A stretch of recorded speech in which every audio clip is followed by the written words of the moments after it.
It has been nearly 5 months since 6-year-old Lilly and 4-year-old Jack Sullivan disappeared from their home in Pictou County, Nova Scotia. So for weeks, hundreds of trained search teams and RCMP investigators scoured the wooded area, searching for anything, any clue that would lead to conclusive evidence of the siblings' disappearance.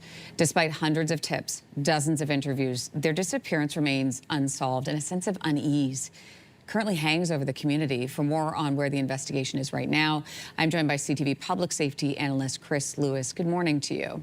Good morning, Lindsay. So, Chris, I want to start by saying we did reach out to Nova Scotia's RCMP about this investigation. This is what they told us. Quote, the RCMP's investigation into Lilly and Jack Sullivan's disappearance is a very active, intensive investigation. We are continuing to engage every resource available to help locate Lilly and Jack and determine the circumstances of their disappearance. So I want to ask you about that. What do we know about what police have gathered so far?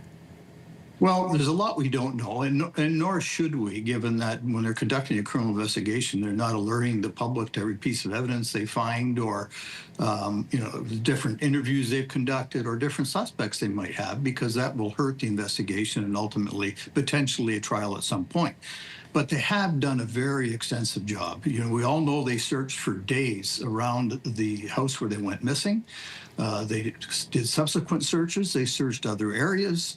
They gathered, I believe, 8,000 different videotapes from area homes and businesses, trying to see if they could see the kids in them.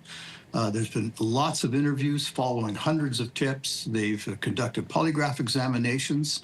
And just by their statement that this is still an intensive investigation, they're investigating something or someone, because it gets to the point where you may not have any more interviews to do and suddenly get a tip and you are. But the way they've described it, I would say they're not just coming into work every day and hoping to get a tip. They're investigating something.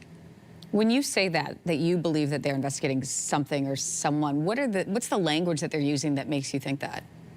It's just the way they talk about it still being an intensive investigation. That tells me something. They're following up something. And when you get the hundreds and hundreds of tips that they've received, there's a lot of work to that, because finding certain people at times is difficult, or some of the tips have resulted in them going to other places to search. All that requires a lot of people, and the RCMP will put a lot of people on this. And I don't think that's really changed. They're still actively working hard at something. RCMP did announce on Friday that cadaver dogs will begin searching for the two children. Is this the first time that they've used cadaver dogs?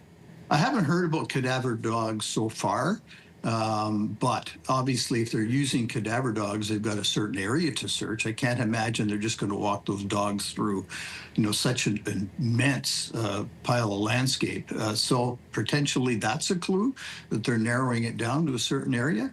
We don't know what any of these tips are. Sometimes tips are, we saw so-and-so walking on a street in a different country, and you can quickly write those off.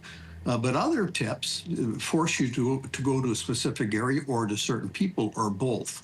And let's hope that's the sort of information they're acting on now, and they're steering the cadaver dogs into a proper area to conduct a thorough search. One of the tools they've used are the polygraph tests. Polygraph tests were done on all members of the family, we understand, including paternal grandparents, the child's biological father.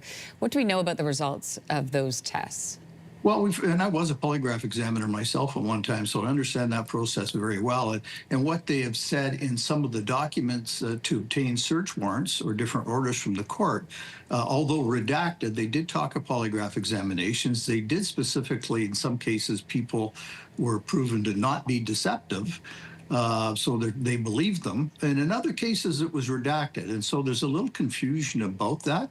And a redaction doesn't mean someone has been deceptive and is guilty of anything, but it certainly may be cause for more investigation into somebody. Chris Lewis, CTV public safety analyst, thanks for your time. Anytime, Lindsay. Thank you. If you like that video, make sure to subscribe to the Your Morning YouTube feed, where you can find all kinds of new content posted every weekday morning.